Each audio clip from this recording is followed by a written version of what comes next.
Hello guys, आपका वापस से स्वागत है एक बार फिर से हमारी क्लासेस में। आज हम लोग क्या देख रहे हैं? आज हमने अपनी जो सीरीज स्टार्ट कर रखी है उसमें हमने केमिस्ट्री का पहला चैप्टर स्टार्ट कर रखा है, जिसमें हम लोग देख रहे हैं चैप्टर 1 क्लास 12 फिजिकल केमिस्ट्री का पहली बुक का सॉलिड स्टेट्स। तो आज हमने अपनी क्लासेस में काफ़ी टॉपिक्स पढ़ लिए हैं। आज उसका अगला टॉपिक लेके आ रहा हूँ वॉइड्स। सबसे इम्पोर्टेंट टॉपिक नीट जेईई के लिए भी, बोर्ड्स के लिए तो बिल्कुल इम्पोर्टेंट रहेगा। स्कोरिंग है, आपको बता के चल रहा हूँ, स्कोरिंग है ये टॉपिक, लेकिन थोड़ा सा टिपिकल है। समझ जाओगे बात को तो बहुत अच्छा होगा आप सबके लिए। आइए इसी के साथ शुरू करता हूँ, वॉइड्स को लेके चलता हूँ आपके साथ मैं। तो आप पूछेंगे कि वॉइड्स आप पहली बार नाम पढ़ रहे होंगे, थोड़े ही पहली बार पढ़ रहे होंगे। अगर क्लास 11th में स्टूडेंट बहुत अच्छा रहा है, प्रदीप से पढ़ा है, मैं पिछली वीडियो में बता के चला हूँ कि अगर 11th में प्रदीप से पढ़ा है या किसी और बुक से पढ़ा है जो अच्छी बुक्स है ABC है, प्रदीप है, अगर इनसे पढ़ा है तो यहाँ पे कहीं पे वॉइड्स का जिक्र हुआ है। पहले चैप्टर में वॉइड्स का जिक्र इन्होंने करा है प्रदीप ने, ABC में, मॉडर्न ABC की बात कर रहा हूँ। दोनों अच्छी बुक्स हैं, देखते हैं। प्रदीप इसलिए थोड़ी अच्छी नहीं है क्योंकि वो पार्ट्स में आती है तो बच्चों को बर्डन लगता है, ABC एक ही बार में मोटी आ जाती है। लेकिन कोई नहीं, अब मैं वीडियो को स्टार्ट करता हूँ। टॉपिक वॉइड्स समझते हैं क्या है, अपने टॉपिक को करते हैं क्रिस्टल क्लियर और आगे बढ़ते हैं आपके साथ हम। तो सबसे पहले वर्ड्स को पढ़ाने के लिए, वर्ड्स को बताने के लिए, वर्ड्स को समझाने के लिए आपको ये पता होना चाहिए कि वर्ड्स क्या है।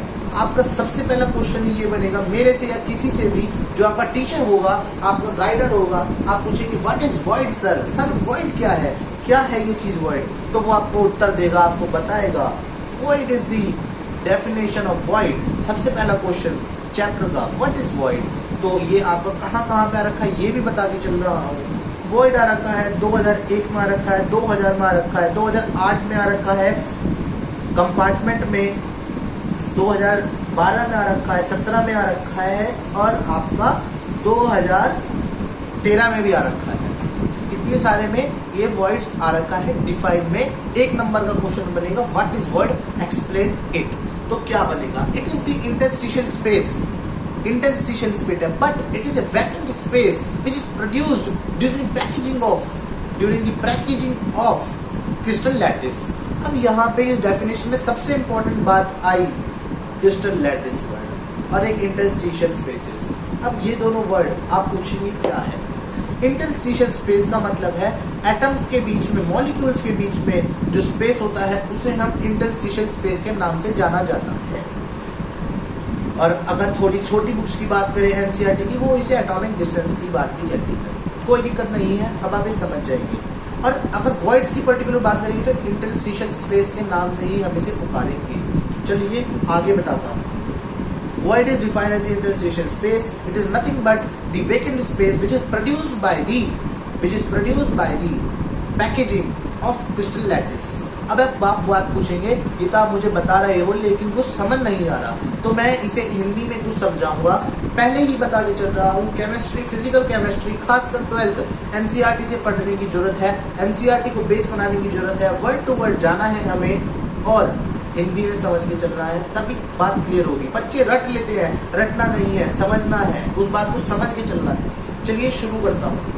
तो वर्ड्स को कहना है इंटरस्टिशियल स्पेस है, आपने बात समझ ली। इंटरस्टिशियल स्पेस क्या है? एटम्स, मॉलिक्यूल्स, आयंस के बीच के स्पेस को इंटरस्टिशियल स्पेस के नाम से जाना जाता है। वो कोई स्पेस नहीं है।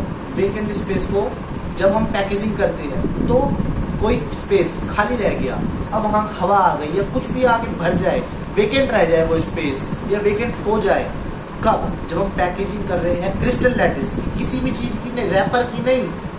आप कोई अपने दुकान से ले जो रैपर की नहीं कह रहा हूँ मैं, आप जो कोई भी आप कुरकुरे खाते हैं इनकी नहीं, packaging of crystal lattice. NEET में क्वेश्चन आता है व्हाट इज क्रिस्टल लैटिस, एक ऑप्शन में आ जाता है, या फिर वॉइड्स में इंपॉर्टेंस ऑफ वॉइड में क्या है, क्रिस्टल लैटिस की इंपॉर्टेंट है, पैकेजिंग ऑफ क्रिस्टल लैटिस में वॉइड्स काम में आते हैं। ठीक है, अब वॉइड्स को हम फर्दर क्लासीफाई कर सकते हैं दो में। Voids can be further classified into two parts: octahedral void, tetrahedral void. अब एक और क्वेश्चन बनता है, what are tetrahedral voids, what are octahedral voids and differentiate between them. तो कोई डरने की बात नहीं है, हम बताने के लिए हैं tetrahedral voids कौन से voids होते हैं या फिर octahedral voids कौन से voids होते हैं. Tetrahedral voids are those voids in which one particle in depression of the other three particles. आप बात बोलेंगे कि आपने बता दिया लेकिन कुछ पल्ले नहीं पड़ा, कोई बात समझ नहीं आई, कोई दिक्कत नहीं है, हिंदी में और गहराई से समझाते हैं. सबसे पहले डेफिनेशन को पकड़ेंगे.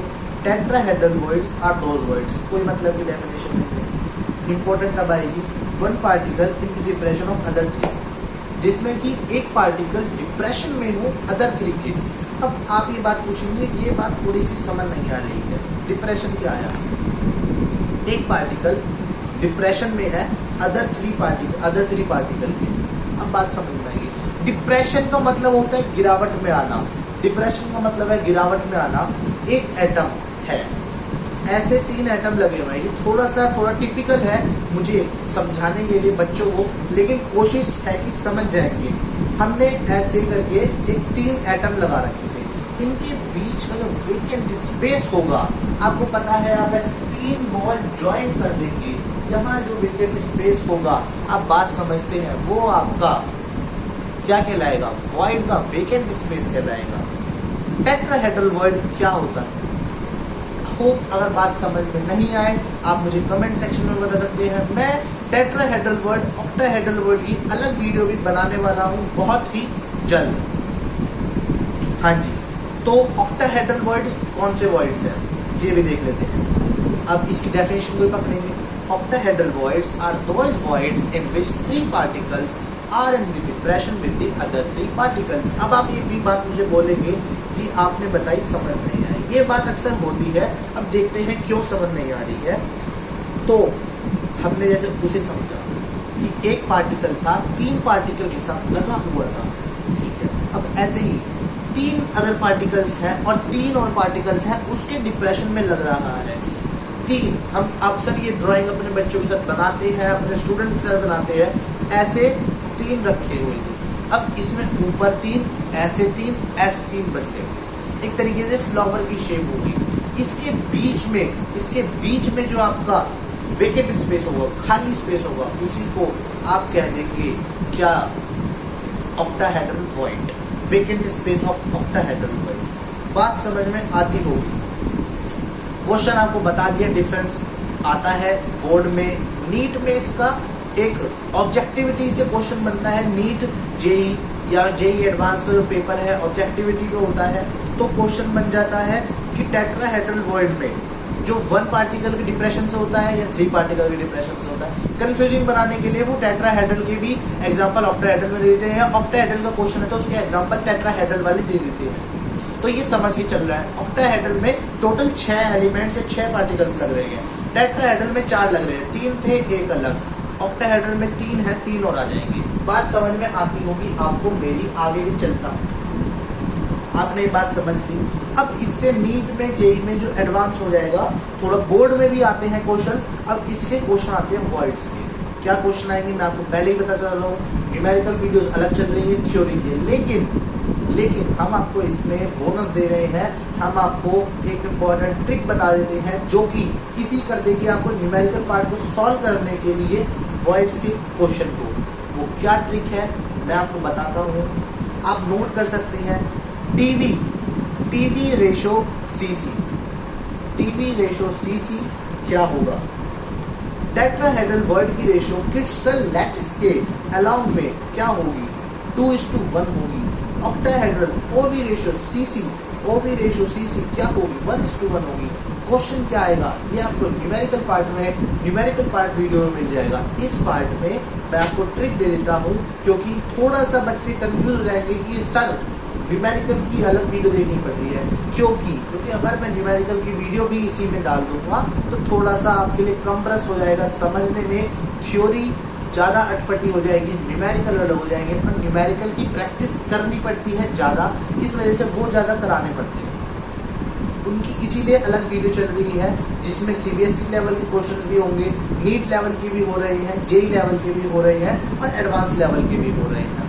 जब ये बात कहता हूँ तो नीट जे होता ऐसा कुछ भी नहीं है, CBSE का क्वेश्चन ही नीट में आएगा, उसे थोड़ा सा मॉडिफाई कर दिया जाता है, उसे थोड़ा सा और मजबूती से दे दिया जाता है और वो ऑब्जेक्टिविटी से आ जाता है, थोड़ी सी उसमें ट्रिकनेस लगती है। CBSE में आप करते हैं लेंथीनेस से, एंट्रेंस में आप करेंगे शॉर्टनेस से, ट्रिक से। होप आपको बात समझ में आती होगी। अब इसके न्यूमेरिकल्स चलेंगे न्यूमेरिकल वीडियो में। अब इसी के बाद जो थ्योरी का क्वेश्चन, थ्योरी का अगला टॉपिक आ जाता है। हम इस वीडियो में वॉइड्स की बात कर रहे हैं और डिफेक्ट्स की बात कर रहे हैं। अब वॉइड्स खत्म हो चुका है ऑक्टाहेड्रल, टेट्राहेड्रल और वर्ड्स की डेफिनेशन के साथ। अब इसके बाद क्वेश्चन आ जाता है डिफेक्ट से। डिफेक्ट्स और इम्प्लीफिकेशन NCERT का न्यू टॉपिक है, मतलब NCERT की बुक वाला जो हम आगे पढ़ रहे हैं उसी का नेक्स्ट पार्ट है। क्या है? डिफेक्ट्स एंड इम्प्लीफिकेशन। अब आप फिर से पूछेंगे कि सर जी डिफेक्ट्स और इम्प्लीफिकेशन की डेफिनेशन क्या है, हमें समझा दीजिए। तो बिल्कुल समझाऊंगा और ज़रूर समझाऊंगा। डिफेक्ट्स की डेफिनेशन और इम्प्लीफिकेशन की आपको दो डेफिनेशन दूंगा, जो अच्छी लगे आप लर्न कर सकते हैं, समझ सकते हैं उसके द्वारा। तो डिफेक्ट क्या है? Defect is an any deviations. Defect is an any deviation from the completely ordered arrangement of constituent arrangement of the crystal lattice is known as defect। या फिर दूसरी डेफिनेशन, इस डेफिनेशन का अर्थ अभी 2 मिनट में बताने जा रहा हूँ, हिंदी में समझाने जा रहा हूँ। अभी सिर्फ डेफिनेशन को समझ लो पेपर में, क्योंकि हिंदी में लिख के आने, हिंदी में समझोगे, लिखोगे इंग्लिश में। The imperfection or irregularities which is produced during the packaging of crystal lattice is known as क्या? Defect और imperfection। ज़्यादातर बच्चों को यही वाली डेफिनेशन अच्छी लगती है क्योंकि लयबद्ध है, इसमें इजी टू लर्न है। क्या है? imperfection और irregularities which is produced during the packaging of crystal lattice। Packaging of crystal lattice हम पहले ही पढ़ के आ रहे हैं, इसमें क्या लगाना है? imperfection और irregularities लगाओ, नंबर पाओ। बहुत बढ़िया। हाँ, तो अब हमारे पास सबसे पहला टॉपिक आ जाता है, इसे समझाना, डिफेक्ट क्या है। आइए समझते हैं। अब इस बात को समझाने के लिए हम छोटा सा एग्जांपल लेंगे। उसने क्या कहा है? इम्प्रीफिकेशन और irregularities which is produced during the packaging of crystal lattice. अच्छा जी, एक तरीके से कुछ गंदगी आ जाना, कुछ उसमें खराबी आ जाना, इसे हम कह रहे हैं क्रिस्टल लैटिस के इम्प्रीफिकेशन को डिफेक्ट कह रहे हैं। हम डिफेक्ट बचपन से ही सुनते आ रहे हैं कि भैया हम कोई सामान लेने गए हैं, अब वो चीज़ डिफेक्टेड आ गई, है या उसके अंदर कुछ जो डिफेक्ट, हम क्या कहते हैं दुकान वाले पे जाके कि भैया हम आपसे लेके गए थे, इसमें ये डिफेक्ट है, ये खराब है। तो चलिए एग्जांपल लेते हैं। केमिस्ट्री की क्लास है, केमिस्ट्री का एग्जांपल ले लेते हैं। आप स्कूल में खड़े हैं, आपके टीचर ने या आपके सर ने आपको कह दिया कि बेटा NaCl बना दो, NaCl प्रोड्यूस कर लो। तो आपने क्या करा, बता दो मुझे? सोडियम की रिएक्शन करा दी क्लोरीन से, NaCl मिल जाएगा, बहुत अच्छी बात है। आपने बनाया, परंतु वो थोड़ा सा उसमें कोई डिफेक्ट आ गया। क्या? मान लो उसमें कॉपर का कुछ पार्टिकल आ गया या कोई भी अदर पार्टिकल आ गया अनदर देन NaCl। उसकी जब प्रोडक्शन हुई, रिएक्टेंट बना, तो जो आप लेके गए अपने सर के पास, तो सर क्या कहेंगे? अरे भैया आपने बनाया तो सही है, लेकिन इसमें थोड़ा सा डिफेक्ट है, या फिर इसमें कुछ 1 ग्राम या कुछ यूनिट आपका इम्प्योरिटी आ गई है, इरेगुलरिटी आ गई है। ये हो गए जर्नल आपको समझाने के लिए। परंतु अगर आप डिफेक्ट्स को इस चैप्टर से लेके चलेंगे तो डिफेक्ट का मतलब क्या होगा? डिफेक्ट्स का मतलब होगा इम्प्योरिटीज और irregularities which is produced during the packaging of crystal lattice। Crystal lattice लिख के आना जरूरी है, और कोई भी रामकथा लिखे हुए नंबर नहीं मिलेंगे। चलिए, तो ये क्वेश्चन आ जाता है डिफेक्ट का। हमने आपको बता दिया कि कौन कौन से साल में आ रहा है, हमने आपको बता दिया साल में आया है आपके ये 2003 में आ रखा है 1 नंबर में। ये सारी जो डेफिनेशन है ज़्यादातर 1 नंबर में आती है। अगर इसमें कुछ एक्स्ट्रा चीज़ बोले तो हद से 2 नंबर तक बढ़ जाती है, इससे नंबर की वेटेज नहीं होती है। या फिर ये पूछी जाती है 5 नंबर की न्यूमेरिकल क्वेश्चन में, जिसमें 2 नंबर का न्यूमेरिकल क्वेश्चन होता है, 3 ऑब्जेक्टिव वाले क्वेश्चन आ जाते हैं। ठीक है, तो अब इसके बाद जो इसका इंपॉर्टेंट क्वेश्चन बनता है, why defect are considered as thermodynamics in nature. ये भी इंपॉर्टेंट क्वेश्चन है कि डिफेक्ट्स थर्मोडायनेमिक्स इन नेचर में क्यों पाए जाते हैं। तो आइए समझते हैं इसे आप और हम मिलकर दोनों। Defect are always arises on the application of external heat or current to the crystal lattice. Therefore, they are considered as thermodynamics in nature. अब हमने डेफिनेशन पढ़ी, कोई बच्चे कहेंगे कि ये बहुत बड़ी डेफिनेशन है, थोड़ी छोटी बता दो। तो मैं उन्हें कहूँगा छोटी डेफिनेशन तो कुछ होती नहीं है, जो काम लिखना है वो तो लिखना ही पड़ेगा सीबीएसई में नंबर लेने के लिए। तो इसमें छोटी कैसे हो जाएगी, इसमें हमने कुछ पार्ट होगा वो तो क्वेश्चन में से टीपना है। Therefore, it is known as thermodynamics in nature. Question में से ही है। अब इससे पहले का defect always arise by the application of external heat और प्रेशर, हीट और करंट। क्या भैया, ये जो है डिफेक्ट वो हमेशा तभी अराइज होगा जब हम उस पार्टिकल को जो हम फाउंड कर रहे हैं, या तो हम उसमें एक्सटर्नल करंट सप्लाई करवा दें या फिर हीट सप्लाई करा दें। होप आपको ये बात समझ में आ गई होगी। हमने क्या समझाया है कि ये डिफेक्ट ऑलवेज तभी ही, ये एप्लीकेशन तभी ही एग्जिस्ट होगी जब हम उस पार्टिकल में, उस सॉल्यूशन में क्या करें, एक्सटर्नल हीट को प्रोवाइड करा दें या एक्सटर्नल करंट को। अब एग्जाम्पल के थ्रू इसे समझाता हूँ कैसे होगी ये बात।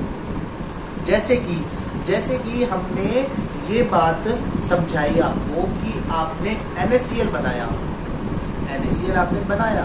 अब आपको बनाना था, मान लो 1 ग्राम बनाना था, सपोज करिए 1 ग्राम बनाना था, आपने बना दिया और आपने थोड़ी सी हीट उसमें ज़्यादा दे दी, थोड़ी सी हीट ज़्यादा दे दी तो कुछ बर्न हो गया या खराबी आ गई उसमें, तो उसकी 1 ग्राम से थोड़ी सी कम हो गई उसकी वेटेज, उसकी 1 ग्राम से कम हो गई उसकी यूनिटिफिकेशन। तो क्या होगा, आपके सर कहेंगे बेटा आप फेल हो गए हो, आपको 1 ग्राम बनाने के लिए कहा था, आपने कम बना दिया, मतलब आपने उसमें हीट की सप्लाई ज़्यादा कर दी। ठीक है भैया, अब आप ये कहोगे जब गलती करता है इंसान तभी सीखता है, तो आप ये बस सीख गए कि कांस्टेंट रखना है टेम्परेचर, कभी इक्वेशन में जितना चाहिए उतना ही। कभी कभी आप इक्वेशन में देखते हैं 273 लिखा होता है, इसमें 318 लिखा होता है, वो कांस्टेंट है, उससे बढ़ा दोगे तो दिक्कत हो जाएगी, कम कर दोगे तो दिक्कत हो जाएगी। ये बात हो गई। अब इसके बाद आ जाएगा what are 2 types of defect. Defect 2 प्रकार के हैं, हमारे पर क्या है, वॉइड भी 2 प्रकार के हैं, टेट्राहेड्रल वॉइड, ऑक्टाहेड्रल वॉइड। अब डिफेक्ट के ऊपर बात आ गई। Defect in which particle skip from the week whole line application on the external heat और करंट। ये ज़्यादा इंपॉर्टेंट नहीं लगता है क्योंकि इसमें डिफरेंस नहीं आता, कुछ नहीं आता इस क्वेश्चन से। तो जो इसके बाद अगला टॉपिक आएगा मोस्ट इंपॉर्टेंट, वो आएगा point defect. Define point defect. Point defect is such a easy question कि वो क्या कह रहा है, in this type of defect when we apply external heat और current the particle skip from their crystal lattice point. बहुत easy है, क्या बोल रहा है, in this type of defect, इस प्रकार के डिफेक्ट में जब हम कभी भी कोई भी एक्सटर्नल फोर्स या प्रेशर या करंट को अप्लाई करा देते हैं जो जिससे कि पार्टिकल स्किप कर देता है अपनी पोजीशन को, कहाँ से, क्रिस्टल लैटिस से। अब आपको ये बात समझ में आ गई होगी। क्या बात है, बहुत ही इजी बात बता रहा हूँ। जब हम कभी भी एक्सटर्नली किसी भी पार्टिकल में हीट या करंट को सप्लाई करा देंगे तो वो अपनी जगह से हिल जाएगा। ये बात आपको कैसे पता चली, समझेंगे। समझने के लिए हम आपको डेली लाइफ का एग्जांपल ले लेते हैं। आप चीनी घोल रहे हैं, आप चीनी आपने डाल दी, अपने आप घुलने में थोड़ा टाइम लगा रही है। एक्सटर्नली आपने उसमें चम्मच से उसे घुमाना शुरू कर दिया, आपने चम्मच से उसे घुमाना शुरू कर दिया तो चीनी जल्दी डिसॉल्व हो जाएगी। क्यों हो जाएगी, क्योंकि आपने उसमें एक्सटर्नल फोर्स लगा दी। केमिस्ट्री की टर्म्स में फोर्स थोड़ा सा कम रोल होता है, फोर्स का रोल है फिजिक्स में ज़्यादा, केमिस्ट्री में भी है लेकिन किसी किसी टॉपिक्स में। तो क्या होगा, आपने एक्सटर्नली उसे फोर्स दी तो चीनी जल्दी घुल गई। ठीक है, तो आप क्या समझे इससे कि हमने एक्सटर्नली फोर्स लगाई, चीनी को हमने हिलाया ग्लास को, तो चीनी जल्दी डिसॉल्व हो गई। तो इसी से हम समझते हैं कि अगर आप एक्सटर्नली हीट या करंट को सप्लाई कराएंगे किसी भी पार्टिकल में तो अपनी जगह छोड़ देगा। हर एक चीनी के पार्टिकल ने अपनी जगह छोड़ी, वॉल्यूम ऑफ वाटर में डिसॉल्व हो गए। अब इसके बाद का नेक्स्ट टॉपिक जो बनेगा डिफाइन लेटिस पॉइंट।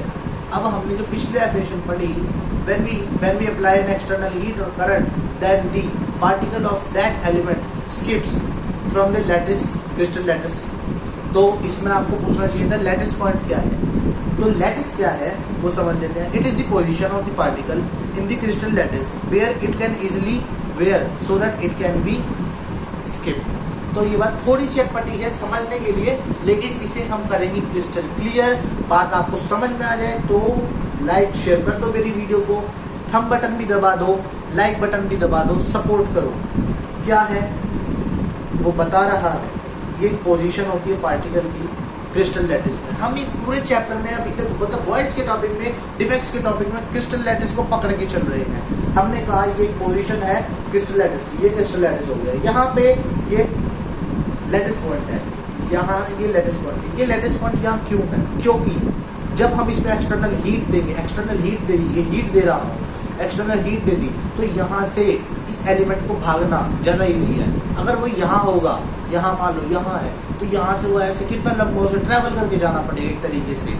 तो भागने का रास्ता जहाँ से इजीली मिल जाए, जहाँ से वो इजीली स्किप हो जाए, तो उसी को हम पॉइंट या फिर लैटिस पॉइंट कहते हैं। अब पॉइंट डिफेक्ट, इससे लास्ट पॉइंट हमने पढ़ा पॉइंट डिफेक्ट। पॉइंट डिफेक्ट को हम तीन कैटेगरीज में डिवाइड कर सकते हैं। कौन कौन सी हैं वो कैटेगरीज? स्टीशियोमेट्रिक डिफेक्ट, नॉन स्टीशियोमेट्रिक डिफेक्ट और इम्प्योरिटी डिफेक्ट। जिसमें कि स्टीशियोमेट्रिक डिफेक्ट को हम फर्दर क्लासिफाई कर सकते हैं वैकेंसी डिफेक्ट में, फ्रैंकल डिफेक्ट में, इंटरस्टिशियल डिफेक्ट में और सॉर्टी डिफेक्ट में। और नॉन स्टीशियोमेट्रिक डिफेक्ट को हम डिफाइन कर सकते हैं, डिफरेंशिएट कर सकते हैं मेटेलिक एक्सेस डिफेक्ट में और नॉन मेटेलिक डिफेक्ट में, और इम्प्योरिटी को इम्प्योरिटी में रखेंगे। अब ये वीडियो को हम इसी के साथ एंड करेंगे क्योंकि ये थोड़ा सा लंबा हो जाएगा, क्योंकि ये टॉपिक अलग है थोड़ा पॉइंट डिफेक्ट का, काफ़ी लंबा है, जिसमें से न्यूमेरिकल्स पार्ट भी होगा जो चलेगा हमारे अगली वीडियो में, और जो चलता रहता है न्यूमेरिकल वाली वीडियोस में। आप मेरे इस वीडियो को लाइक करिए, सब्सक्राइब करिए, लोगों को मोर से मोर कमेंट करवाइए और इसे शेयर करिए। चलिए, जय हिंद, जय भारत।